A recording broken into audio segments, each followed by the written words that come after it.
Bien, en este módulo vamos a ver métodos de trabajo y movimientos en el lugar de trabajo. ¿Ya? Personas que trabajan en una misma ubicación, sin desplazamiento. Cuando estudiamos los movimientos de operarios y materiales en una zona de trabajo o en un puesto de trabajo, debemos considerar otros factores como el esfuerzo o la fatiga, producto de la manera de trabajar, los cuales pasan a ser factores determinantes para su productividad. ¿Okay? Antes de realizar un estudio detallado de un operario que realiza una tarea sin moverse de su sitio, es importante comprobar si dicha tarea es realmente necesaria y si se ejecuta de la forma adecuada. Vale decir, en este caso necesitamos, obviamente, ¿cierto?, revisar el método actual que está realizando esa persona, analizarlo y ver la manera de realizar una mejora. ¿Ya? Estos generalmente son puestos de trabajo, pensemos, gente que hace montaje de piezas pequeñas o que embala, ¿cierto? Recibe varios productos y los coloca en una caja sin moverse, digamos, de su lugar. En estos casos se aplica la técnica del interrogatorio de los siguientes elementos. El propósito, para asegurarse primero de que la tarea que está haciendo, ¿cierto?, es necesaria, si realmente lo que está haciendo se necesita o no. El lugar, para asegurar que se realiza en el lugar que corresponde. La sucesión, para asegurarse que ocupa el lugar que corresponde en la cadena productiva. La persona, para asegurarse que lo ejecuta la persona indicada, es decir, si tiene los conocimientos, ¿cierto?, si está capacitada. Y los medios empleados, los necesarios para ejecutar el trabajo. Entiéndanse por medio, así vale decir si hay un mesón de trabajo, si la persona debiera estar sentada, debiera estar de pie, cuál es la mejor manera para realizar ese trabajo, porque muchas veces me ha pasado, ¿cierto?, de que uno estudiando métodos se da cuenta que realmente la labor que la persona desempeña, y para minimizar los esfuerzos y la fatiga generada, la persona tiene que estar en una silla, ¿cierto?, en un piso adecuado y cómodo para realizar esa misma labor de mejor manera. Principios de economía de movimientos. Antes de explicar los principios de la economía de movimientos, debemos asegurarnos que el lugar de trabajo sea el más adecuado y que el operario esté en las condiciones más cómodas posibles para realizar dicho trabajo. ¿Ok? Esto es lo que le comentaba anteriormente. Es decir, que las condiciones para realizar esa labor, la persona tenga todas las condiciones mínimas necesarias. ¿Ok? Para el estudio de economía de movimiento existe una clasificación de 3 grupos a considerar. La utilización del cuerpo humano, la distribución del lugar de trabajo, ¿cierto? Entiéndase su mesón, su área de trabajo. Modelo de las máquinas y herramientas, es decir, si está con los elementos apropiados, si son los que corresponden, o existen elementos o accesorios, ¿cierto? Equipos auxiliares que puedan realizar de mejor manera esa labor. Siempre que sea posible, ¿cierto? Ambas manos deben comenzar y terminar al mismo tiempo, es decir, cuando estamos analizando la persona in situ, ¿ya? Y que elabora sin moverse, pero con sus manos. Los movimientos de los brazos deben realizarse simultáneamente en dirección opuesta y simétrica, ¿ya? Insisto, todo esto en la medida que sea posible. Los movimientos de las manos y del cuerpo deben ser los más simples posibles, ¿cierto? Evitar que se crucen los brazos, estiramiento, ¿cierto?, de la espalda para alcanzar un objeto que está muy alejado, etc. El ritmo es esencial para una ejecución suave y automática, que sea fácil y natural de ejecutar, es decir, que no existan esfuerzos extraordinarios para estar realizando esa labor, es decir, que tenga que estar girando, ¿cierto?, girando el cuerpo para tomar una caja, bajarse de la silla para subir la caja al mesón, para después continuar, es decir, todo ese tipo de situaciones van en contra de la persona, ¿cierto?, de su condición física, y le va a generar ya sea fatiga o molestias y dolores posteriores. El trabajo debe disponerse de modo que los ojos se muevan dentro de los límites cómodos. Debe haber un sitio definido y fijo para herramientas y materiales con objeto de crear hábitos. Utilizar depósitos para materiales que utilicen la gravedad para acercarlos al operario. Es decir, no sé, si él tiene que sacar piezas, digamos, por así decirlo, para ensamblar, idealmente que esas piezas pueda él, igual cuando uno saca, ¿cómo se llama? Cuando le venden pilas, ¿es cierto? En un almacén, esas cajitas verticales que uno saca un set de pilas y automáticamente por gravedad baja la que sigue. Las herramientas y materiales deben estar a un alcance cómodo para el operario. En lo posible, utilizar algún sistema que retire en forma continua el producto terminado.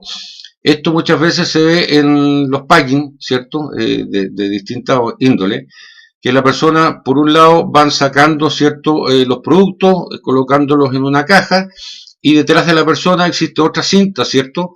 La cual deja la caja terminada y se desplaza hacia otro punto dentro de la planta.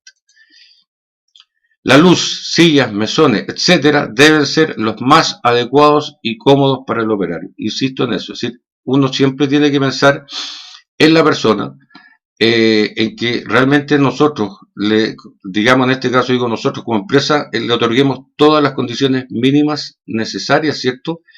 Y acorde para que realice esa labor. El color de la superficie debe contrastar con el del producto para evitar fatiga a la vista. ¿Ok? Si nosotros trabajamos con fruta, por así decirlo, ¿cierto? Estamos trabajando, no sé, manzana, el mesón, si fuera color rojo o verde en el caso, ¿cierto? El ojo va, a la hora de tratar de distinguir dónde está el producto, se le va generando una fatiga y eso obviamente un cansancio. Bien, aquí tenemos un área normal de trabajo, este es un diagrama, donde se aprecia, ¿cierto?, la persona con sus dos brazos en su lugar y más o menos el área normal de trabajo de los brazos. ¿Ok? Ahí se nota, ¿cierto? Tenemos el borde del mesón y aquí el movimiento del brazo derecho y del brazo izquierdo. Esta es el área máxima de trabajo del cual puede realizar la persona. ¿Ya? Más allá de eso le va a generar un esfuerzo adicional innecesario, ¿cierto? Aquí teníamos el área anterior, ¿cierto? Normal de trabajo de los brazos. Y esta es el área máxima que la persona puede realizar con su brazo izquierdo y con su brazo derecho. Es decir, dentro de esta área tiene que estar todo lo que la persona necesita para realizar esa labor. ¿Ok? Ahora vamos a ver un diagrama, el diagrama bimanual, que se utiliza en estos casos para analizar este tipo de procesos, ¿cierto? Donde la persona permanece en un solo lugar.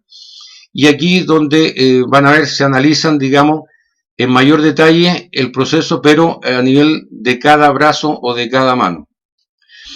El diagrama bimanual es un cursograma, como el analítico que vimos anteriormente, en que se consigna la actividad de las manos, o extremidades, los brazos en este caso, del operario, indicando la relación entre ellas. Este diagrama sirve principalmente para estudiar operaciones repetitivas en un ciclo completo de trabajo. Los símbolos utilizados son generalmente los mismos utilizados en los otros diagramas, como vimos el diagrama, el cursograma analítico. Pero no tenemos aquí la inspección, ¿ok? Vamos a tener operación, se emplea para tomar, sujetar, soltar, etc. Transporte se emplea para representar el movimiento o traslado de la mano. La espera se emplea para indicar inactividad de la mano. Y sostenimiento se emplea para indicar el acto de sostener alguna pieza con la mano. Es decir, cuando yo sostengo algo con la mano izquierda y la mano derecha toma otra pieza y la coloca, la ensambla, la mano izquierda en ese caso está sosteniendo. No está realizando una operación, sino que está sosteniendo. A continuación veremos un diagrama bimanual para la actividad de cortar tubos de 50 centímetros y su posterior mejora al método. Bien, aquí que tenemos un diagrama bimanual, ¿cierto? Este es un ejemplo de formulario de planilla. Tubo de vidrio, la operación es cortar trozos de 50 centímetros. Este es el método actual, ¿ok? Ahí está el tubo de vidrio, la posición para marcar el tubo, ¿cierto? Y esta es la plantilla, para que siempre nos dé la misma medida. Bien, y aquí el análisis se realiza mano izquierda y mano derecha. ¿Ok? En este caso, el método actual dice que la mano izquierda sostiene el tubo, aquí hay el símbolo para sostener, y la mano derecha recoge la lima. ¿Ok? Esa es una operación.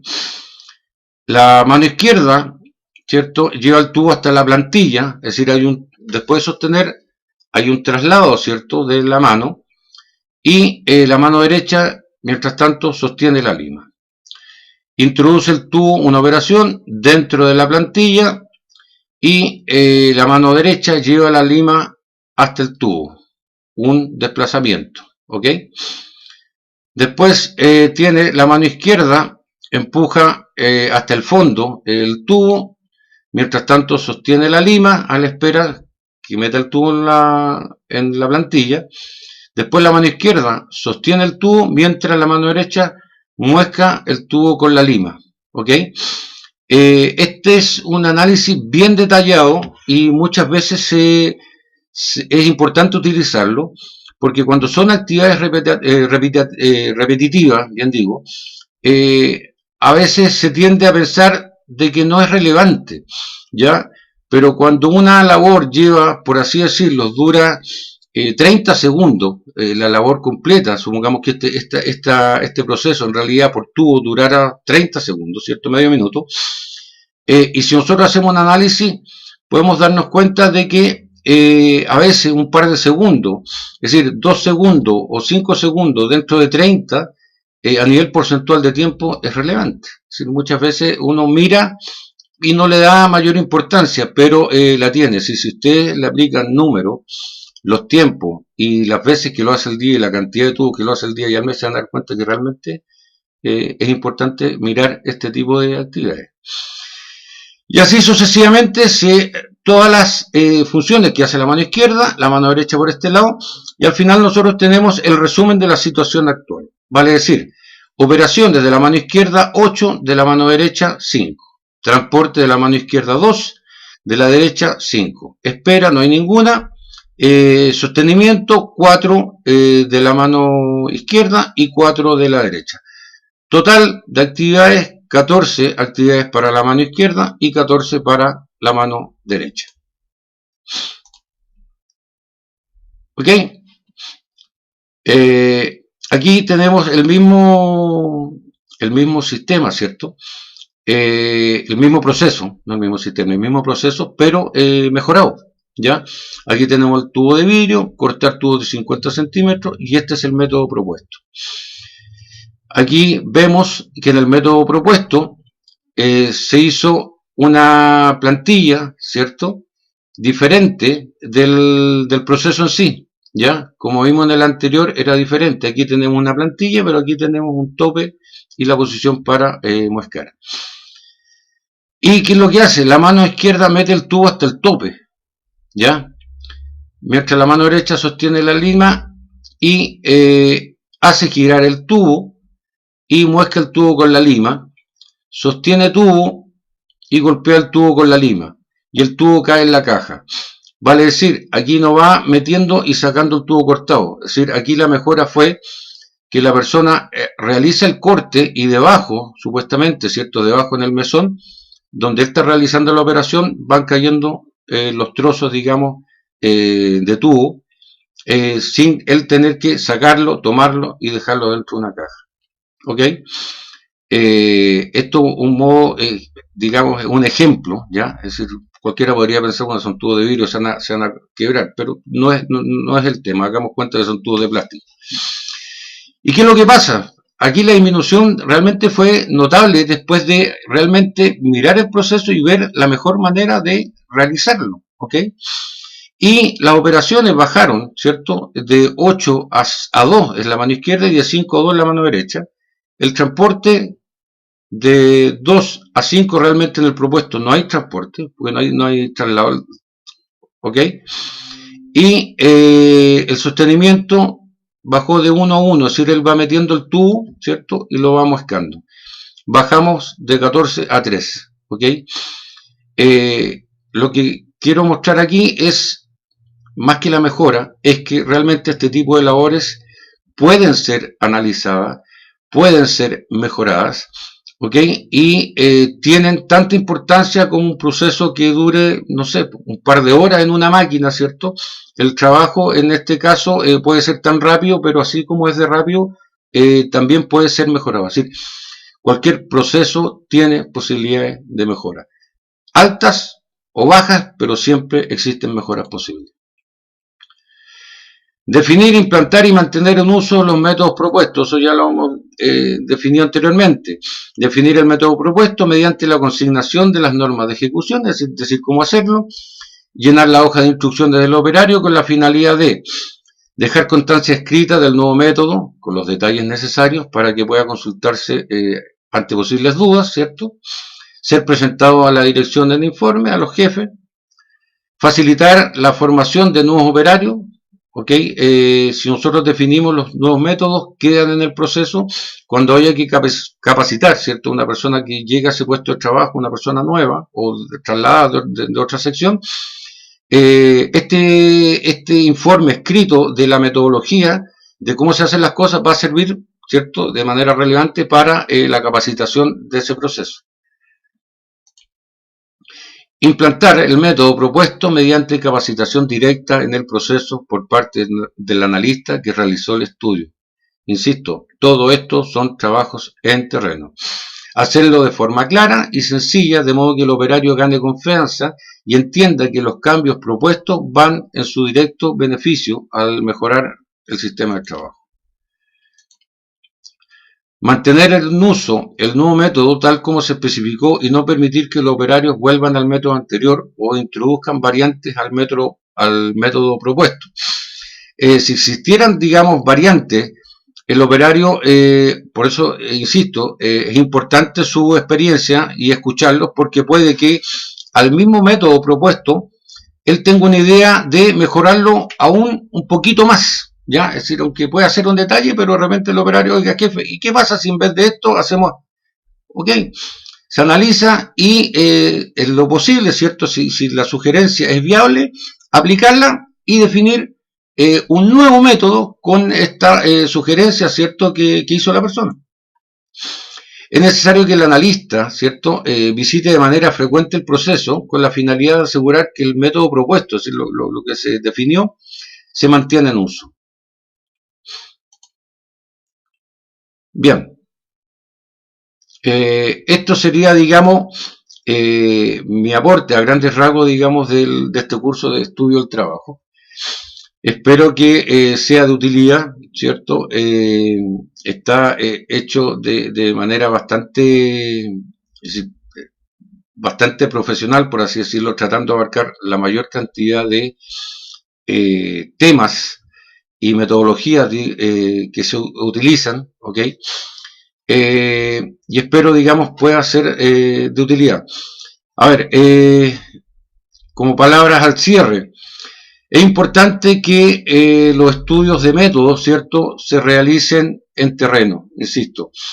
Desde el escritorio no vamos a lograr nada, hay que ir al proceso una vez, dos veces, es decir, el ir una vez y registrar el método actual, ¿cierto?, solo una vez con una visita nos puede inducir a errores. Uno tiene que ir, si un proceso que se realiza por distintos operarios en diferentes turnos, uno tiene que ir todas las veces necesarias para poder recopilar toda la información real con respecto a ese proceso. Si yo no saco nada con ir al primer turno, ¿cierto?, visitar un operario y tomar eso, ¿cierto?, y registrarlo como el método actual. Puede que ese operario no esté realizando realmente la misma labor que realiza su colega en el turno siguiente. Es decir, yo tengo que ver el cuadro completo. Si son 3 turnos, tratar de visitar los 3 turnos, las 3 personas que operan ese proceso, y después de toda esa información, ¿cierto?, de los 3 turnos con los 3 operadores, yo ahí puedo registrar cuál es el método actual, ¿cierto?, que se está realizando. Ya, una visita, y como dicen, una visita médica no nos sirve, si nosotros tenemos que ir y ser bastante detallistas, ¿cierto?, en registrar todo. Todo es relevante, todo registro va a ser importante y nos va a sacar, digamos, de duda cuando queramos realizar la mejora a ese proceso. Lo mismo pasa con los tiempos, si yo no puedo ir una vez, tomar los tiempos de un proceso, ¿cierto?, y quedarme con esos tiempos, con esos únicos tiempos, ¿cierto?, como a rajatabla, como se dice, como que sean los verdaderos. No, yo tengo que ir más de una vez para poder realmente considerar los tiempos reales que se están produciendo en cada proceso, con cada operario, ¿cierto?, y en cada turno. Y después de eso yo sacaré los análisis de promedios de tiempo por actividad, etcétera. Pero ir una sola vez, olvídense, los va a inducir a errores. Yo tengo que ir más de una vez hasta que yo esté convencido de que tengo todos los datos recopilados, ¿cierto?, del método actual que se está utilizando. ¿Ok? Una pura visita no nos va a servir. Los trabajos de este tipo son la mayor parte del tiempo, ¿cierto?, un 80% en terreno y un 20% en escritorio haciendo análisis o ordenando los datos recopilados, etcétera, etcétera, etcétera. ¿Ya? Así que la persona que vaya a llevar a cabo un estudio de métodos, ¿cierto?, un estudio del trabajo, donde incluya métodos, tiempo, todo eso, tiene que hacerse la idea, ¿cierto?, de que su trabajo va a estar al lado del operador, al lado de la máquina, al lado del proceso, ¿cierto? Y quizás más del tiempo que él consideraba que iba a estar, es decir, digamos, a lo mejor puede ser, no sé, le tomó una semana realizar el análisis del proceso completo. Y si eso es necesario, hay que hacerlo. Es decir, mientras más reales y mayor cantidad de datos nosotros tengamos del sistema actual, del método actual que se está realizando en un proceso, más exitoso va a ser nuestra propuesta de mejora. ¿Ok? Si nosotros vamos una vez y hacemos en base a eso una propuesta, les aseguro que eso va a ser un error y al final va a perder credibilidad porque decir, ok, ¿sabes qué? El método propuesto es peor que el anterior, si no estamos demorando más. Entonces, no hay que caer en eso. Es decir, la mayor recopilación de datos para tener éxito con el método que se va a proponer. ¿Ok? Bueno, mi nombre es Diego Pérez. Espero que este aporte sea importante. Si hay algún tipo de comentario, yo no les voy a decir suscríbanse aquí en la campanita, etcétera. Pero si hay comentarios, digamos, alguno de los cursos o ampliar algunas dudas o tener algún contacto más directo, ningún problema, dejan los comentarios, los voy a revisar, ¿cierto? Y podemos, de manera, digamos, interna, ampliar algunas dudas o ¿cómo se llama? Subsanar dudas, ¿cierto? Y ponernos en contacto y a lo mejor ampliar temas u otros temas o consultas que tengan que hacer. ¿Ok? Así que espero que esto les sea un aporte y bien, que tengan éxitos, digamos, digamos, la aplicación de esto en procesos en los cuales trabajan. Listo, muchas gracias, que estén muy bien.